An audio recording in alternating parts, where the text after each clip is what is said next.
That's a 300-foot long, two-story wall. It doesn't get much more fun than that, does it?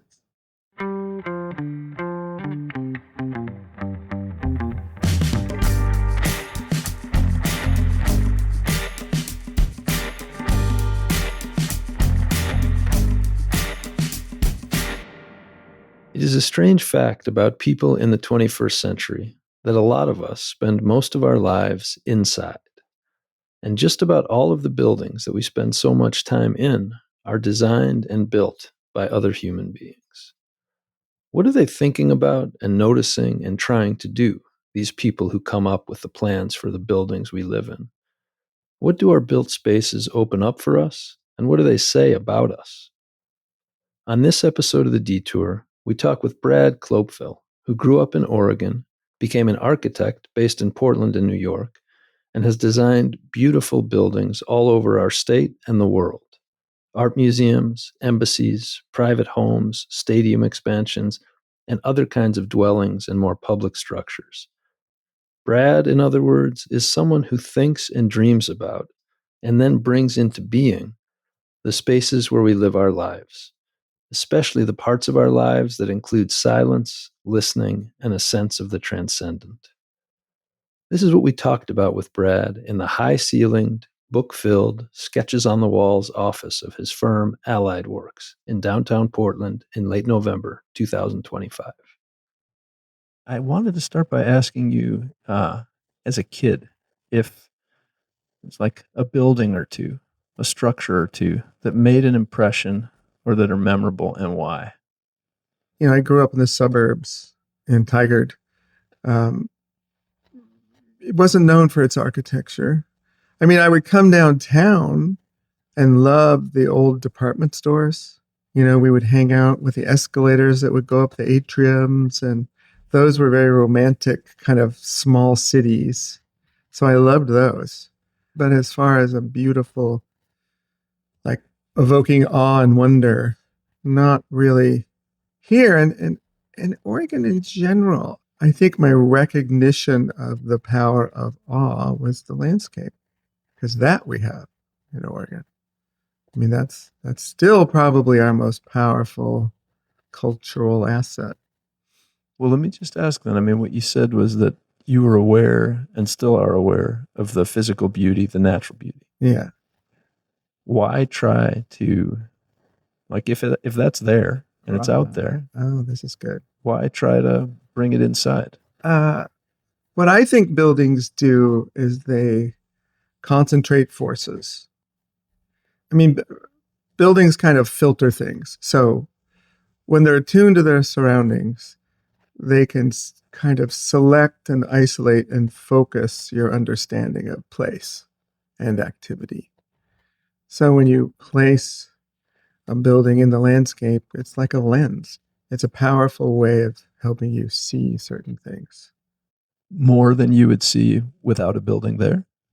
Different than you would see. Yeah. It's just like a beautiful aperture frames a view, right? And somehow that view gets elevated, right? I mean, if you just think of that simple thing of framing, right? It somehow elevates it just by what it excludes and then what it shows. One of those beautiful gates in a Chinese garden, the circular openings that frame. Yeah, it elevates your sense of everything if it's done well and done with the intention to do that. With the intention to focus and draw out and frame? Right. All of those things, to concentrate forces and select different things. Can you think of a place where that is done exceptionally well, either that you've worked on or that you've been in? Oh, gosh. The Maryhill Overlook, one of the first things. That's what I was thinking of, actually. Yeah. That was the whole premise of that, was to look at, I think, 6 different sites in Oregon, different landscapes, and make a built intervention that somehow heightened your sense of place. And the Maryhill Overlook, was a kind of open wall in a landscape without one. I mean, it's such a beautiful thing. It's like when you make a wall, you make a here and a there. When you're standing on the bluffs above the Columbia Gorge, part of the wonder is you lose your sense of scale as a person. And I think that's part of why we love the power of landscape and nature. But then when there's a wall, Yeah. it kind of tethers you in a way. You begin to see yourself relative to the landscape in a different way. Yeah, I mean, you said intervention. You used the word intervention. That's a strong word. Mm. Well, I mean, aren't they interventions? Aren't buildings interventions? Yeah, Yeah. it's kind of where we started, I think. The idea, like, why add that intervention? Okay, so there's this little chapel called Ronchamp. I guess it's north of Lyon in France, southwestern, sort of central western France, and by Le Corbusier, a very famous architect, right? Little tiny building that everyone studied, and it's on the side of a hill. And you think you know it, and you go there, and it's transcendent. So something that buildings can do with the light and the scale, and again, how they engage the space around it or hold it out and focus it, it's just magical. I mean, they're kind of magical acts when they're done with that kind of intention and care. So when you're working on a project and you go to a place and the place is part of what's core to what you're going to work on, can you describe what's happening in your head that's going to move from the place as it is to the place that you're going to intervene in and create? Mm-hmm. Rather than intervene, it's a concentration. Okay. You're concentrating forces. Mm-hmm. That's what it is. Okay, great. That's a better way to think about it. You're gathering up what's there and concentrating it. So every project I do, doesn't matter if it's a city or a landscape or wherever, it's all about, looking and trying to see what exists, what's there, like sort of deep looking. And you're looking at the physical qualities. You're looking at the nature of the activity, but not from a merely functional point of view. Like what's the nature of the activity? What do they really do here? And what do they really aspire to do here? And how can the building help that? It's the same thing. What the building does for place and its surroundings, it also can do for how it's occupied in the activity. Right? Because it's interesting because people come with a list of needs, right? Which are mostly and usually based on what they know. So they're somewhat helpful, right? Like, what would be some of the needs people? I mean, we need 6 galleries, and we don't, want natural light because we have only drawings and photographs. And then you realize, well, if we build this gorgeous building filled with natural light, now you're going to have $20 million paintings that people will be giving you. It's hard for people to think beyond what they know. I think as a general rule, and even in the most visionary cultural institutions, it's still hard. So how do you pay attention to that or listen for that beyond what you know? How do you do that? I know what rooms do. I think in the discussions with whoever the people commissioning the work, you try to just filter through what is aspirational, what would help them become what they're capable of, or what's the most possible thing that can happen there. Somehow that pushed me back to the department stores and the escalators. Do you think department stores were like, what were they aspiring for when they created those structures? Isn't it interesting? Yeah, because they were civic. They had those giant atriums. Yeah.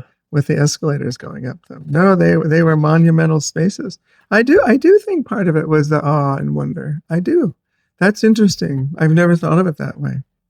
I actually am old enough. I went to Lippmann's department store, and we would buy chocolate covered peanuts, and we would drop them 5 floors down through the gap in the escalators and try to hit people's hands on the escalator rail. That's what we did. So why awe and wonder in the same space where people are buying button-down shirts and chocolate-covered peanuts that they want to? I think they were just trying to create a sense of magic, right? Mm-hmm. I think that's what it was in that case. I would say in the newly deceased shopping malls that were the next evolution of that retail fantasy, I think, the big mall street and the indoor trees and filled with natural light. I mean, I think they were all trying to create an environment. It's interesting, isn't it, the role that physical environment played even in retail. And now, we buy 3/4 of everything online and there's no there. Yeah. It makes me think about the difference between going to a video rental store and flipping through a screen at home. I think people have lost culture. We'll talk about people and talk about the culture too, because in both cases, they've lost a sense of what a physical or a built space can offer. It's just not offered anymore. What's your sense of why we've lost that, or why that isn't offered anymore? I mean, if you just go through where would we encounter it, there's sort of two things. There was a generation of many generations of building that believed buildings could be that transcendent force or that transformative force, whether it was the atriums of the department store, which I've never thought about, right? Or the churches or the libraries. You think of the main library in New York, right? Great reading rooms. Yeah. People would build those rooms because of the power of them. And they drew people to them. Part of it was people, they'd never seen spaces. They were beyond the day-to-day, right? And there was a sense of beauty and wonder and associated reverence or whatever the activity was that was happening. And they've all gone away, right? Why do you think that's happened? I mean, people don't go to libraries. People don't go to churches. They just quit going to those spaces because of the cultural evolution of things. Less religious practice, therefore less time in religious spaces? Yeah, religious practice that wasn't relevant to people, right? And then, the access to information, is so vast. I mean, I still know young people that love to go to libraries. So it's, there's still a power to it. But I think we've lost the muscle memory of powerful spaces, right? And I think when people encounter them, they're still moved, tremendously moved. You always associate it with Europe and the older cities. And a couple of our projects have had that effect on people, of kind of surprising them with the power of it. But when you don't encounter it, you don't ask for it. And then when so many aspects of our cities are just strictly commodified, they're about image and narrative and sales, not power and beauty and wonder, right? So I think it's just gone away by and large. We're talking about places that inspire something like awe or wonder. That move you. Yeah. It seems like maybe all of the places you've worked on, that's one of your chief goals. I do think it is, because that's what buildings can do. It's our métier as architects, right? Do you ever have people push back and go, I hear you. Actually, we want this to be mostly useful in the following ways? I know, but they're not exclusive. Meeting the uses is so easy. Okay. Especially the way most people define them. Like I said, they're kind of a list of needs, rooms this big and this small. And of course, the building could be so much more than that. The users are almost every time just completely inspired about what we did with that list of uses. I see. And how they can be so much more than the list. It's just the power of space. It's just like with painting, the power of a canvas and the medium and color and words with the poets. I mean, it's, our medium is the space. Can we go there a little bit? You just said paintings. You talked about poets, and in your writing about your work, almost every section begins with words from a poet or a philosopher, and a wide range. And when you said actually concentration is better than intervention, that made me think of Hirschfeld talking about concentration. I love her so much. What do you love about Hirschfeld so much? I've just read pieces that I think it's true, isn't it? Here, I'll back up. When I started studying architecture, I wanted to be an artist first. But I was afraid, from my background, to tell my parents I was going to be an artist. So I said, well, architecture is kind of the same thing, right? And it ended up being, for me anyway, it ended up being definitely an applied art. So I was drawn to visual art in the beginning, and visual art would do that for me, that discerning and concentrating. I mean, buildings take 6 years, right? Where a painting, I mean, even if they revisit it a year or two at the most, or it can be a month, right? So they're more iterative. They can explore things, and each painting can be about one thing. And so I would look to the paintings to learn and to be able to see those things about experience and light, whatever else they were exploring, and form. And that was the inspiration to design and to find the language of the physical spatial building, right? And then when I started to have to explain the work is when language kicked in so importantly. And when that search, finding, ideas like concentration, it helped me so much to learn from the poets, because those words can unlock someone's perception. No one understands architecture.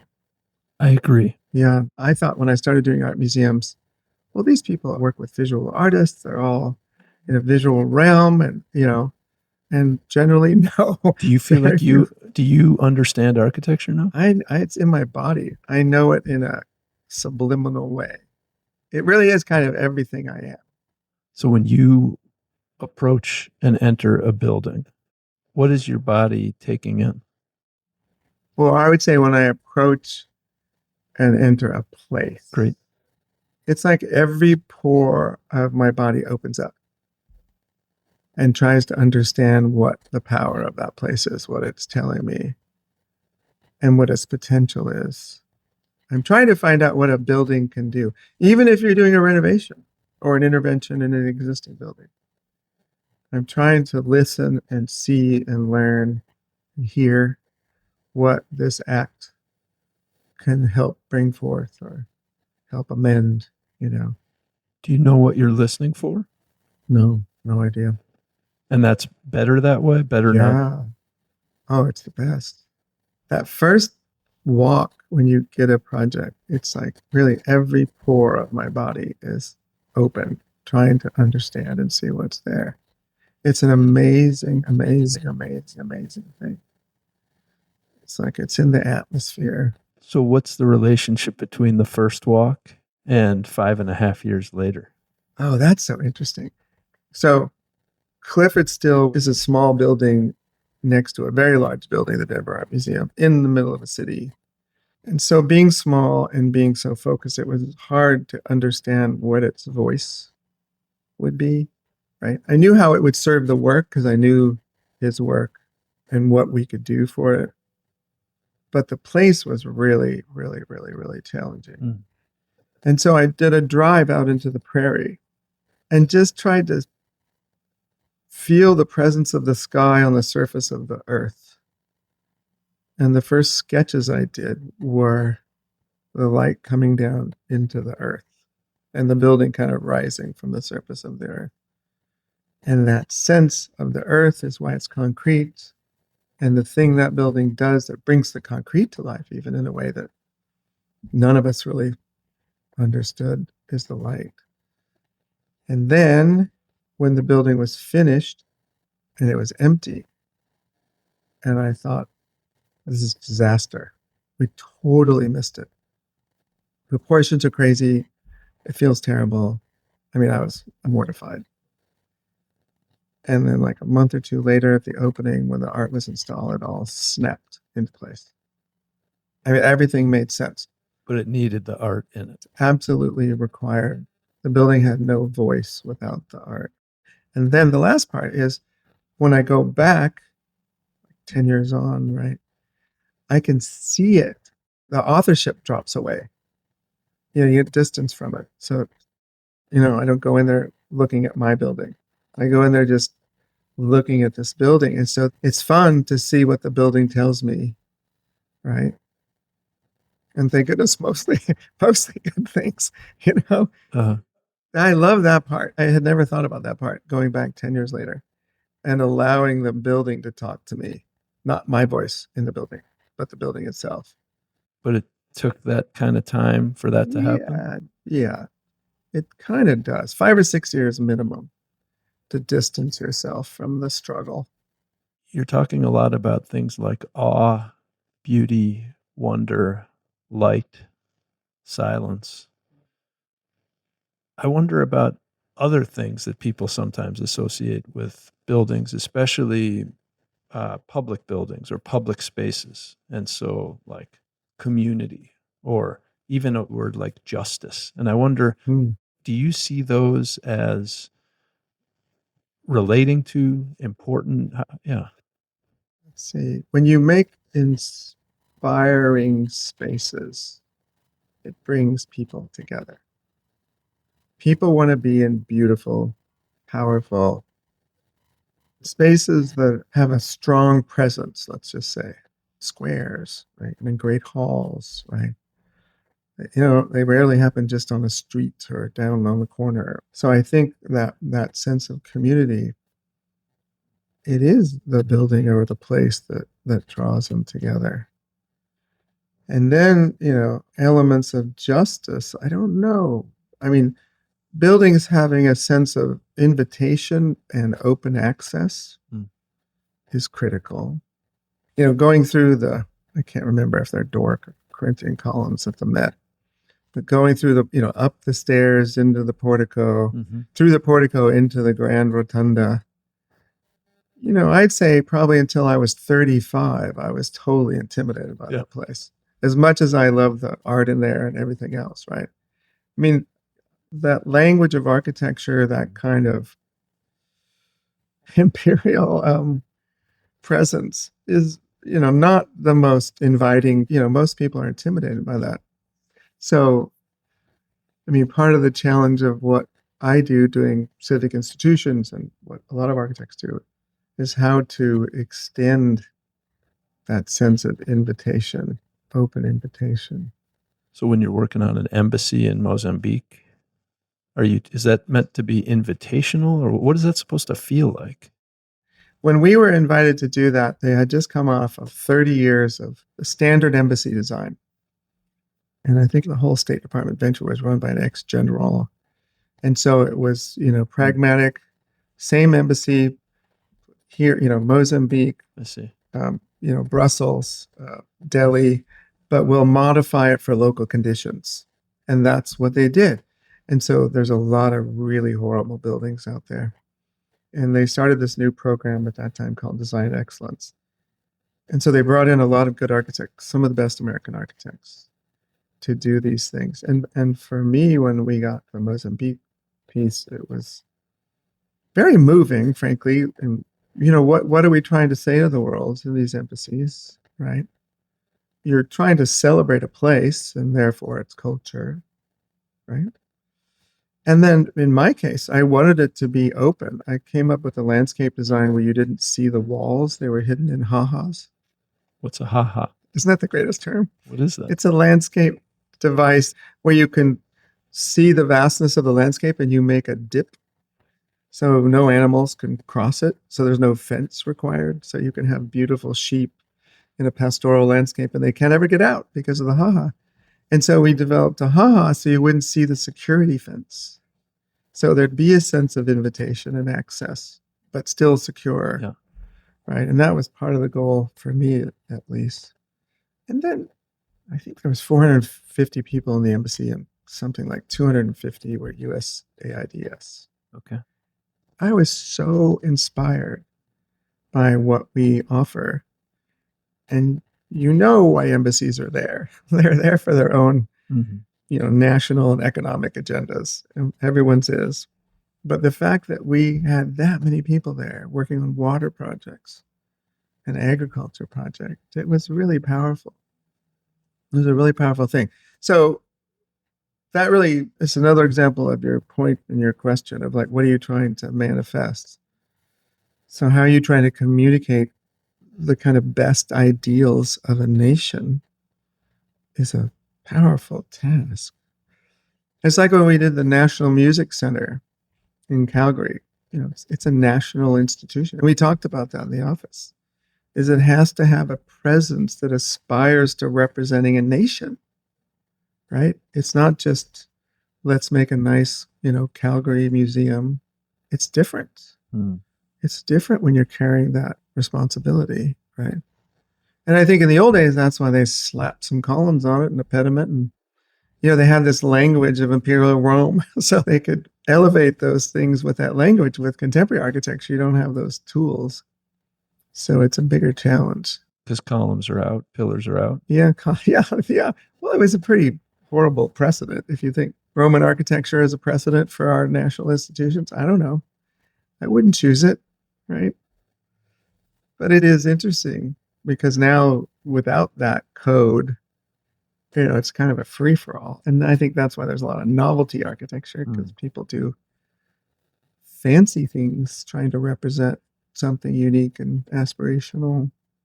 So as you talk about going different places, and now you've everything from Mozambique to Calgary to New Haven to Middlebury, and this list could go on.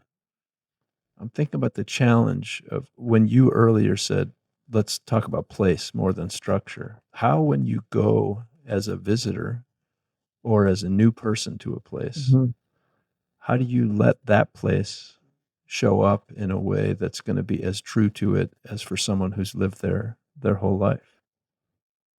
I'm not sure that's what you're trying to do, actually, because Yeah. it's the same thing for most of us.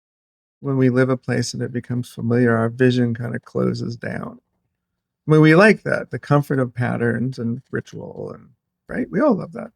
I don't think we're looking to have our mind blown every day, when I'm going to get my coffee at Sterling, or, all the little rituals. So, I mean, so many projects, you'll meet someone after we're hired that says, I really wanted to hire someone local because they really get the place. And I would contend that's a rare, rare thing when someone local gets the place, because they lose their ability to see it, I think. A lot of times. Again, not everyone, but a lot of times. But it's also not about blowing people's mind all the time. It's just helping them see things. It can be quieter, subtler. It can be the simplest thing.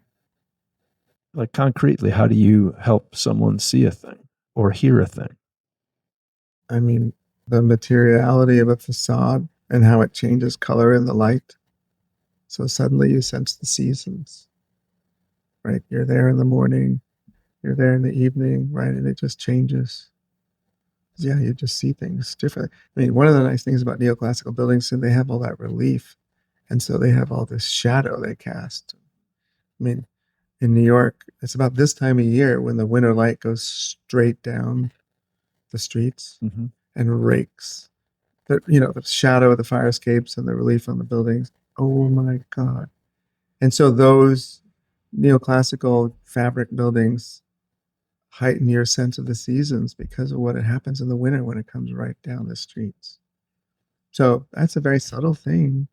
They weren't intending to do that, but it does. Just having buildings there makes you see the light. That's a perfect example of what buildings do. Would you recognize it the same way when it was coming through a canopy of tree? Well, yeah, you might recognize it when the casting the shadow of the branches and things. But the buildings certainly amplify it in that case.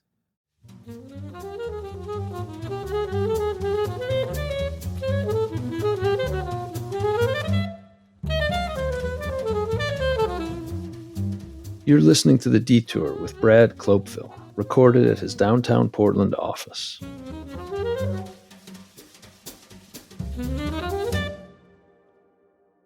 At Oregon Humanities, we create conditions for people to understand each other and be understood through conversations in small rooms and large auditoriums, by sharing stories in our publications and on this podcast, and by offering resources through fellowships, grants, and training people to lead conversations. Story by story and conversation by conversation, Oregon Humanities helps people think through difficult topics and challenging questions together. Your financial support helps keep these statewide efforts free and accessible even in the midst of federal funding cuts, so that all our neighbors feel welcome, heard, seen, and valued. You could become a sustaining donor by giving $10 or $20 a month, or make a one-time gift that strengthens relationships and builds trust throughout our state. Visit OregonHumanities.org to donate now, or find us in the Willamette Week Give Guide through December 31st. When you were a kid, did you pay a lot of attention to light? When I was a kid, I paid a lot of attention to nature. What in nature were you paying attention to? Well, I wanted to be a botanist. I was a naturalist. I was a kooky little nerdy naturalist. Yeah.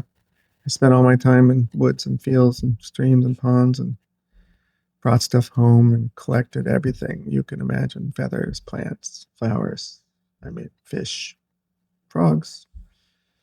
So I just was out there seeing things. Yeah, out there looking for things. So I don't remember light specifically then.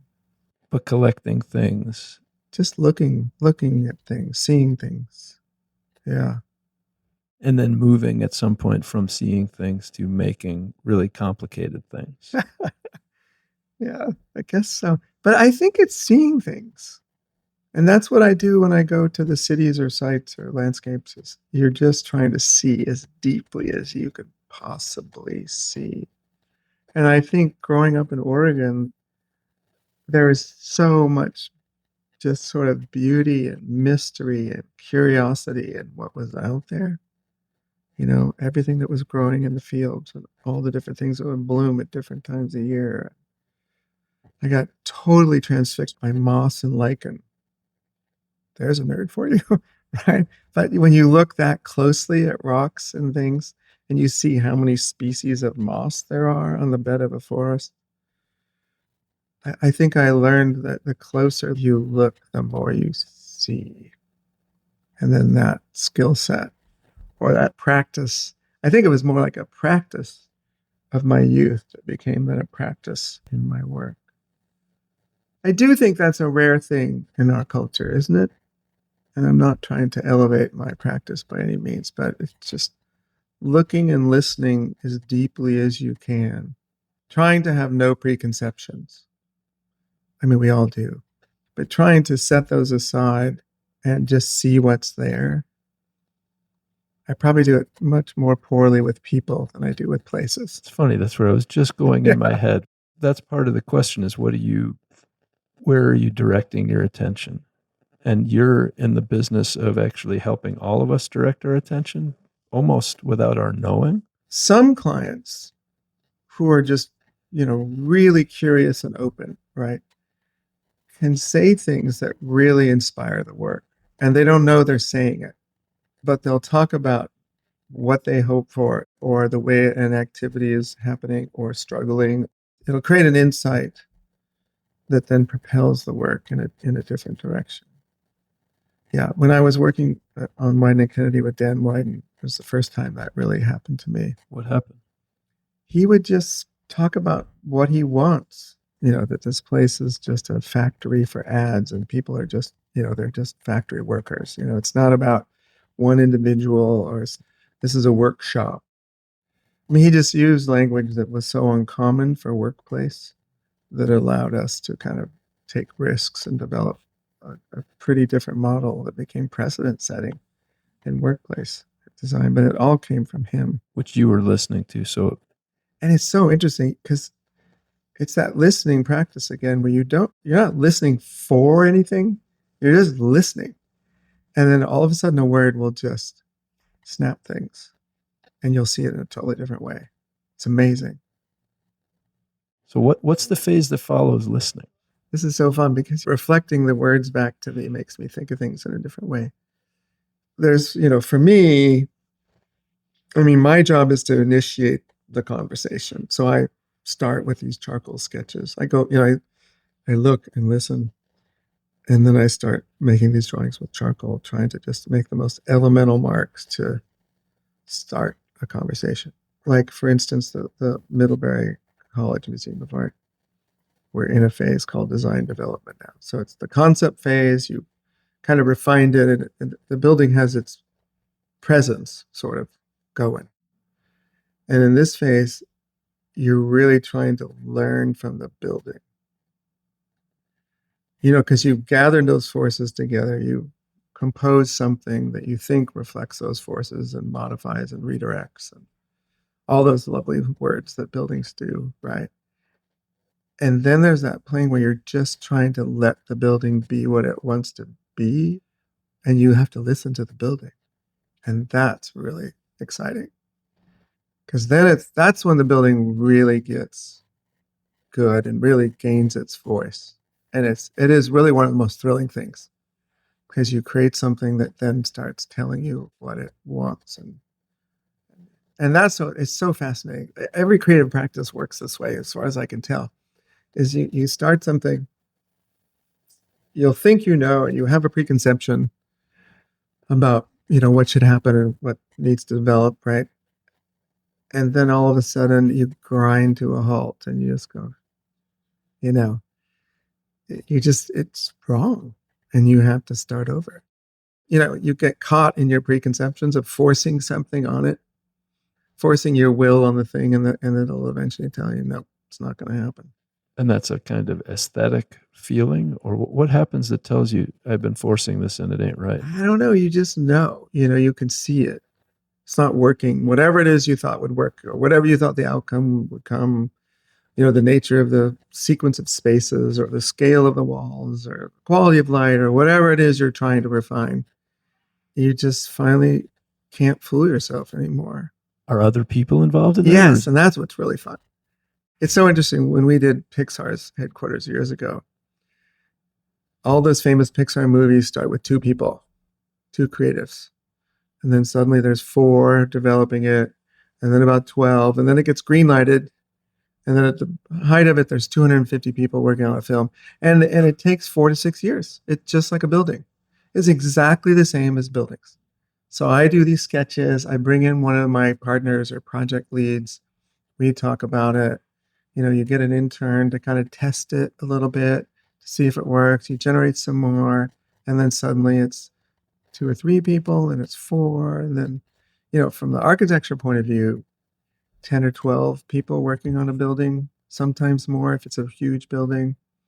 But then when it's under construction, there's 200 workers working on it. It's the same thing. And it takes 4 to 6 years from that first sketch. I thought that was fascinating. It is, and it's so interesting to think about the initial walk. Yeah. And what might be a direct apprehension of the place and a kind of sensitivity to it, and then trying to help other people have some version of the same experience, I guess their own version. Mm-hmm. How do you do that? That's actually quite hard to do. I think we often run into challenges when we go from here's what I think this is to what do you think this is? I mean, yes, that first act is coming from my hand. There's no question. It's what I see and hear, and then the starting marks I make. But the marks are kind of like questions. They really are. Like, it's seeing something and then trying to discern if it can be manifested in the building, or if it can guide and inspire the building. Because what you identify that the building is serving has to carry it through. A year and something of design, and another year of drawing, and then 2 or 3 years of construction, and those 2 or 3 key perceptions have to carry the building, right? And that's where bringing other people in. I'll try 2 or 3 different approaches, Yeah, and I'll explain to my key people I'm working with, this is what I think. What do you guys think? This is what I think we can do. I think the building can do this. And then from the very beginning, their eyes are informing the project, right, and helping develop it. And I need that. I mean, we all need that, right? You see what I see. Because also, if the collective can see it, then we can develop it. I mean, that's the thing. It's like, if they can't see it in the project, then it doesn't work. that's just it. It's obviously wrong, right? Because if they don't see it, then it's not real, or it's just personal. Right. And I think that's the mistake that so many architects make, is they think that they need to manifest a personal vision, and it's not personal at all.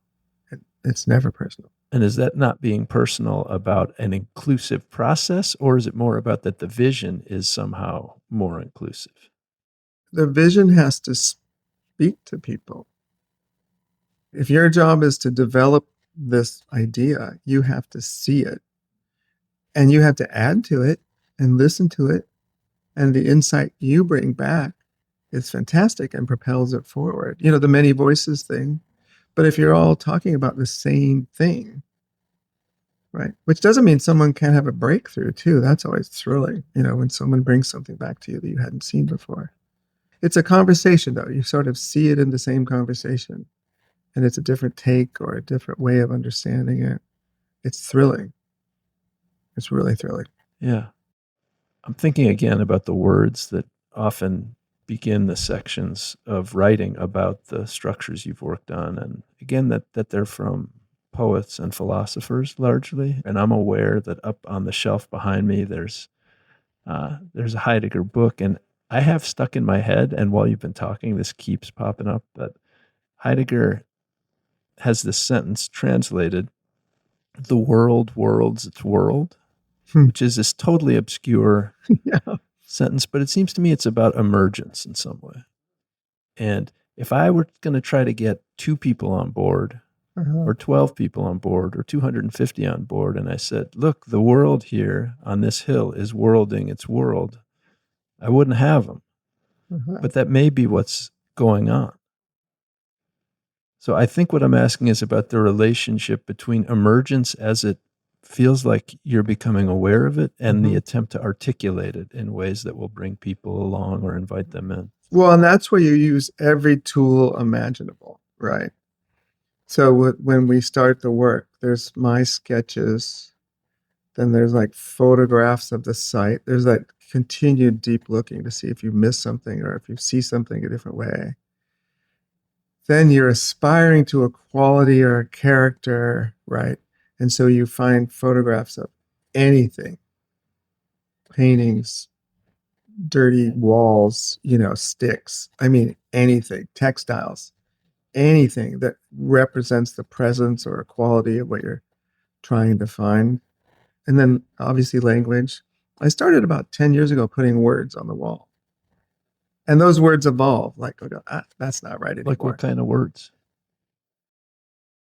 Sometimes they're things like processional, you know, and ritual, and just like presence. What's the presence? What is the presence of this thing? So, yeah, it depends on the project. But I started using words to try to, again, as ways to guide the work. This is the thing we're trying to do. And we haven't figured it out yet. And these images aren't it either, but they're kind of all there to help us find it. And we did Theory and Helmut Lang's design studio, you know, fashion brands. And the creative leads in those studios work exactly the same way. Every inspiration of color, surface, texture. They have these boards. It's so interesting. We're in your office at Allied Works in sort of Southwest Portland. What are we looking at? What do you see these as on the walls? At this point, Brad turned and looked at his sketches from a current project hanging in his office. Well, those are studies of the facade of the museum at Middlebury. So it's just looking at the nature of the openings and the scale and how it's made and the kind of perception of the thing. That's a 300-foot long 2-story wall. Doesn't get much more fun than that, does it? It sounds fun. Yeah, football field wall. I mean, how do you scale it? You know, how does it not be intimidating? What is it defining on a campus of just pretty much traditional buildings? Yeah. So facades are like the last thing I think about. The appearance is the last thing I think about. Scale, you know, relative size of things. But then the composition of openings and the nature of material joints, you know, stone coursing and concrete joints. That's the hardest thing in the world. Will you say another sentence about that? You started that by saying, you know, and I don't know. What's the hardest thing in the world about those? It's just beautiful composition where you're using your eye to do something that is pleasing and has the right scale. And it also breaks down in scale as you get closer to it. That's one of the things I learned a long time ago is I mean, part of the problems of contemporary architecture is it didn't have intermediate and intimate scales. It worked as a distance, big high rise, beautiful thing, right? Glistening object or whatever it is, right? First, you try to find yourself in it. Me, a human, 5 or 6 feet tall. Where's that scale in it? And then ideally, it's like, where can I put my hand? And that's where craft comes in. If there's no craft, if a building is just assembled from industrial parts, it doesn't happen. There is no hand. I would say that the lack of diversity of scale and increasingly enriched scale is why most people hate contemporary architecture. I mean, I think rightfully so. I mean, you're not offering them any way to engage other than that's a cool object or that's a nice shiny thing. And then its meaning is gone. There's no there. I just was thinking while you were talking about this of my image of you at the department store as a kid riding the escalator, because there's something about that that's both putting your hand on a thing and moving closer. Yeah, that's really formative. I love the idea of the different distances or the different scale that you're approaching a thing. Yeah. I'm now pointing back behind me to Courthouse Square in downtown Portland. Yeah. What's your sense of that space? Portland's main square. Portland's living room, Portland's main square. Yeah. I mean, archetypally, the shape of it kind of works, right? The form of it kind of works. The thing that doesn't work is how it was too much of a style. The language of it was too much of a moment. And so it was imposing the architect's interest in a style at the time, which you should never really do in civic space. But the form of the space itself, if you just get rid of the bad colors and strange iconography of the columns and things, the form of it and the elements of it are really successful. Sort of open and the little amphitheater feel, right? The amphitheater feel, the edges of it are occupiable. I mean, they're all kind of iconic space making. So the knowledge of the urban and civic space making, I think, was good and thoughtful. But boy, did it not hold up over time from a stylistic design point of view. When you walk through Portland or New York, are you trying to listen or trying not to listen, trying to see or not to see? I'm always trying to see things like that rake of light, down the streets, right? So there's always something surprising to see. I don't generally look at the buildings because a lot of times they're so disappointing. It hurts. It kind of hurts. See, architects were trained in the old days. They had Beaux-Arts training. They went off. They studied the classics. They learned a code in a language.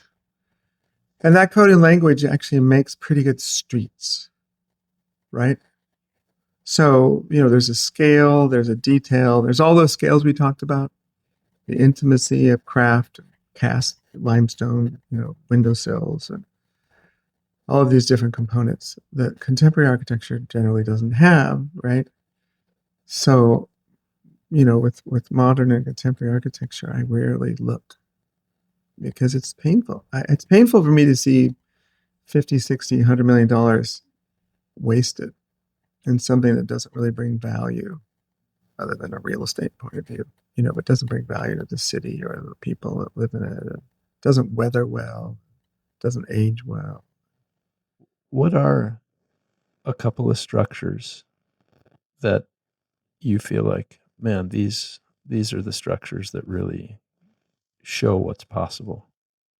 I mean, there's an architect, Lou Kahn, I would say timeless archetypal buildings, beautifully made, that age well because that's the intent. And he's listening to history in a way that took the elements of that learning and brought them into at that time, a contemporary language that has endured, because he was listening for the things that endured to begin with. And it was interesting too, because he would propose buildings that you wouldn't necessarily think would fit the purpose, and then somehow became these amazing amplifiers of the research activity or the religious activity, or, museum. Like the Kimball Art Museum is so strange. If you describe that building, the scale of it, people will go, "Oh my God, that must be a terrible place." These huge long vaults that kind of press down on these low walls of limestone. And you just think, how in the world can it happen? And it's magnificent. So there's something he could see and bring from his knowledge and understanding and his looking. Yeah. And you said amplifiers, which Yeah. is Yeah, same thing. Architecture. Is there a question in you as you're like thinking about your work these days in a general way, a question that is persistently coming up in the back of your head somewhere? I mean, it's a continuation of a conversation of place where we're offered these different opportunities. So, I mean, it's kind of all one big question. What can we elevate? What can we elevate in this project? Right? I mean, if you look, for instance, at the Middlebury campus, beautiful campus, Vermont, incredibly beautiful place. And it was begun with stone, very stoic stone buildings as rectangular objects set on the grassy lawn. They were boxes. They didn't even have porches because they were so tough in those days. No nonsense. You go outside, you go to work, you go inside, you eat and go to bed, right? There's no lingering on the porch kind of thing. So, and also the weather, I suppose. But anyway, they were these very bounded things. So you're in this beautiful landscape, and none of the buildings on campus engage landscape. None of them, even the ones between, I forget when it all started, and now nothing. So our first mission was to engage the landscape. Imagine that. You're in this beautiful, beautiful place. So the building is seen as a series of landscape walls that gather together, courtyards. Like I really wanted a walled garden facing south because it's cold, right? And so it's protected from the wind and it gets the south light and people can be outside. So that's how it kind of started. And somewhere the galleries emerged and the other communal spaces emerged. And you kind of find those in the landscape then.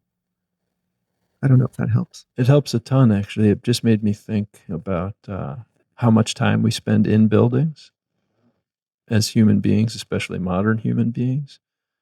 And you could think about those as meant to be separate from the natural environments in which they occur, or you could think of them as continuous with. And it sounds like you're really pushing us to think more and more of connectedness. Yeah. That's an interesting thing. I've never thought about this. It really is about the connectedness of it all, that it all feels a part of the same system. And I think cultural system, like how to think of people engaging art museums. There was a time when they were elevated places, which I love. Again, there's so few things that are elevated. It's nice to have something elevated, right? Not everything has to be the common element in our culture. But anyway, but the act of making the art and the experience of a museum feel connected to your life and the city and the region and the place, that all one thing is what our culture has lacked and still lacks. And it's learning from information systems are the same as natural systems, and a building is a form of information, right? In a way, and it's conveying information and experience. And it really should feel like it's just a part of that kind of ongoing conversation of place. And the same with activities. It makes me think, I've been trying to write about this. The idea of creating an empty room is something I've just come back to time and time again, because that's what I do. I make empty space. And you're encouraging occupation.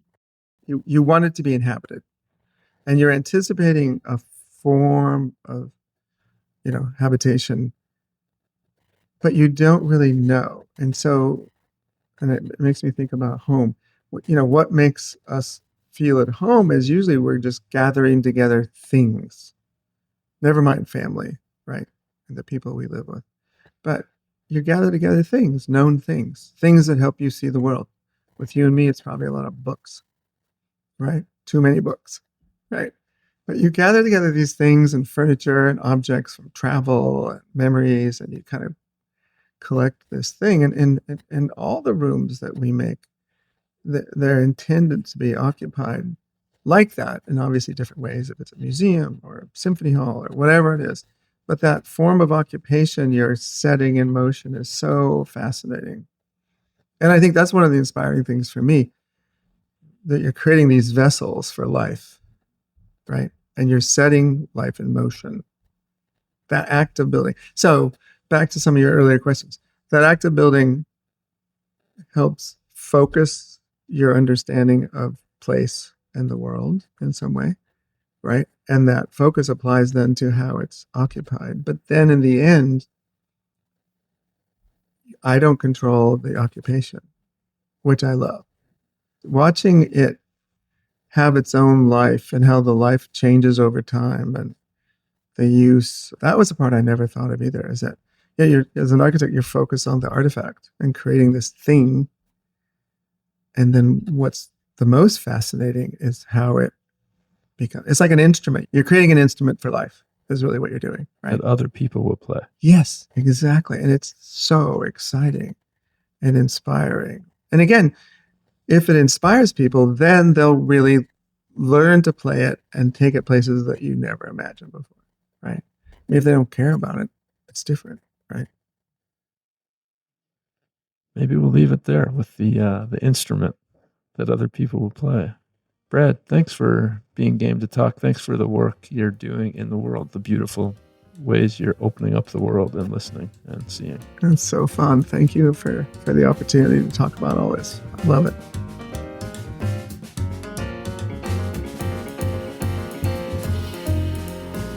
Brad Cloepfil is a Portland and New York-based architect and the founder of Allied Works. You can learn more about him at alliedworks.com and in our show notes at oregonhumanities.org. Thanks for listening to The Detour from Oregon Humanities. Anna McLean is our producer, and Alexander Sylvester, Karina Brisky, and Ben Waterhouse are our assistant producers. This is Adam Davis. See you next time.